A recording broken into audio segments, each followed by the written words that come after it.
الرقعة الزراعية ل 12 مليون فدان.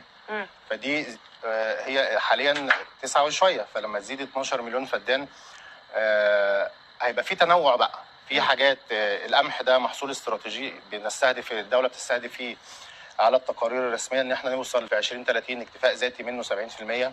فده بيقلل عمله صعبه بيؤدي لاكتفاء ذاتي. فهي ماشيه في محاور كتير في القطاع الزراعي خصوصا،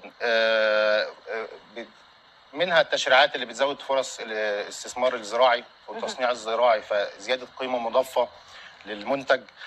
في مشروع 1.5 مليون فدان، مشروع الدلتا الجديده ومستقبل مصر. فدي واستغلال التغيرات المناخيه في تنوع المحاصيل بقى.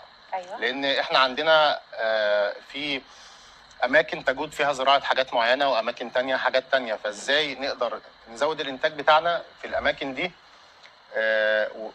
نعمل اكتفاء ذاتي ونصدر. الرقعه الزراعيه ل 12 مليون فدان.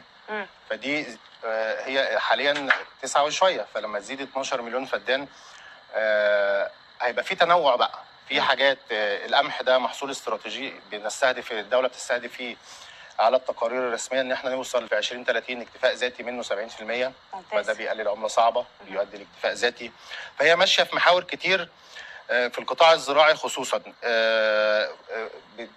منها التشريعات اللي بتزود فرص الاستثمار الزراعي والتصنيع الزراعي، فزياده قيمه مضافه للمنتج. في مشروع 1.5 مليون فدان، مشروع الدلتا الجديده ومستقبل مصر. فدي واستغلال التغيرات المناخيه في تنوع المحاصيل بقى. أيوة. لان احنا عندنا في اماكن تجود فيها زراعه حاجات معينه واماكن تانية حاجات تانية، فازاي نقدر نزود الانتاج بتاعنا في الاماكن دي، نعمل اكتفاء ذاتي ونصدر.